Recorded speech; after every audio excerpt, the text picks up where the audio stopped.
As I saw the boat approach from the ocean to pick us up, I knew that we only had a small amount of time to get there. I saw the storm approaching from the other side, so I immediately waded into the shallow waters of the ocean to pull down the bow to allow my fellow travelers to enter. Once we were all on board, we ventured back towards Ocracoke Island. We were returning from Portsmouth Island, North Carolina. More often than not, I feel that we fail to see the historical significance and beauty of locations right in our own backyard.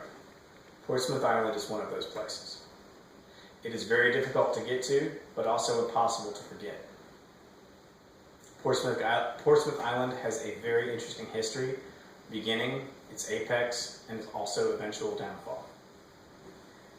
Portsmouth Island is part of the North Carolina Outer Banks. It is adjacent to Ocracoke Island and along the Ocracoke Inlet. It can be accessed by two ways, either a ferry from Atlantic, North Carolina, or by a private charter boat from Ocracoke, North Carolina.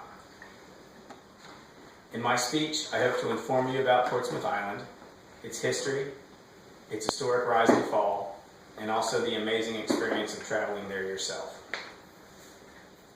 Now that I've told you where to go and how to get there, let's explore Portsmouth Island's fascinating history. The island was originally established as a lightering and fishing village. According to James White III, it was deeded to John Kersey in 1753 and established as a town by the North Carolina Colonial Assembly the same year. The soil was too poor for agriculture, so the residents had two industries to depend on, fishing and lightering.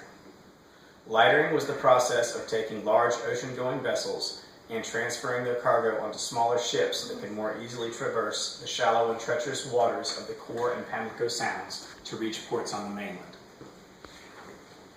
As a result of this, the island continued to bring in residents that were attracted to its harsh but simple way of life. The town prospered, and according to David Stick, boasted a population of more than 600 people by 1860.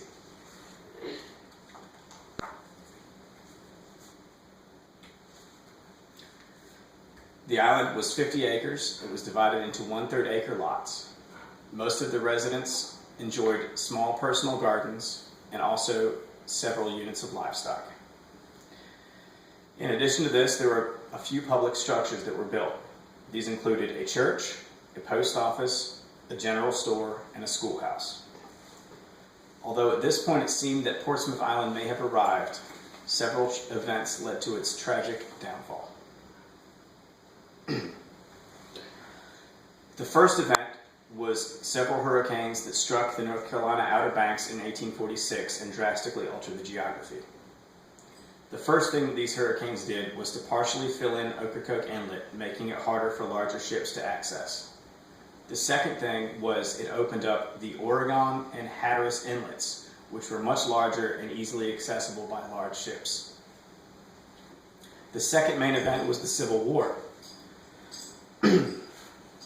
By 1861, Confederate troops had occupied the island and built forts to secure the mainland.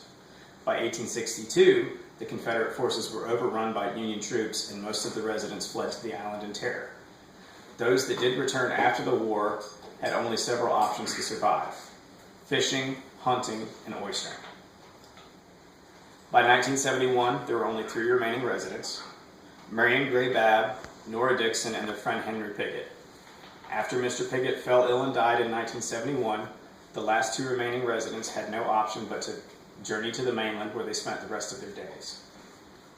I have provided you with a frame, but I feel it is impossible to appreciate the picture within until you make the journey yourself. When you approach Portsmouth Island, you are immediately greeted by a caretaker who gives you some words of advice. You are told of 3 essential things that you must have for your trip to Portsmouth Island. Those are bug spray. Mosquitoes on Portsmouth Island are the worst I've ever seen, and even with your own personal can, you are still most likely going to be attacked. The second is sunscreen.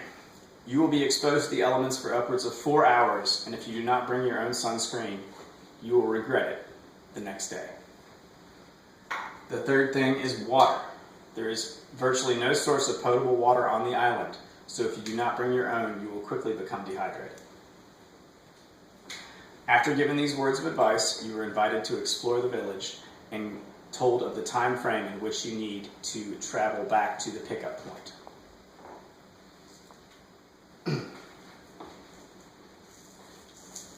Once you're inside the village, there are many structures. Only several of them can be actually entered, but all of them can be viewed. Some of the most notable structures that you can actually enter are the Dixon Salter House, which is a large two-story house, which has one of the only working toilets on the island and also a small museum. There is the schoolhouse, which is off the beaten path and is very interesting, but I will warn you, even compared to the rest of the island, the mosquitoes are very fierce. There is a church that was built in 1912, where there's also a guest registry, and you can enter your information and even leave some words of greeting or warning to your fellow travelers. And there is a Coast Guard life-saving station, which is about 4 or 5 stories high, which has a nook at the very top where you can see the whole village, and it is breathtaking. After experiencing the village, there is a small path through the woods that you walk down that eventually opens up to some of the most beautiful, expansive wilderness I've ever seen. Eventually, this path leads you to the beach, which is miles and miles of pristine, unspoiled beaches. No houses, no litter, no trash, nothing. After you walk down this path for a while down the beach, you reach the pickup point where the boat comes and gets you. In conclusion, I hope I've inspired some of you to take a trip to Portsmouth Island or to learn more about its history. While you could learn every single fact possible about the island, you cannot fully appreciate it unless you make the journey yourself. I would like to end this speech with a quote by Stephen Jesse Taylor that I believe sums up the island better than I ever could. Physically, the place can be found on any map of North Carolina, but its physical reality is only one aspect of its existence in the world.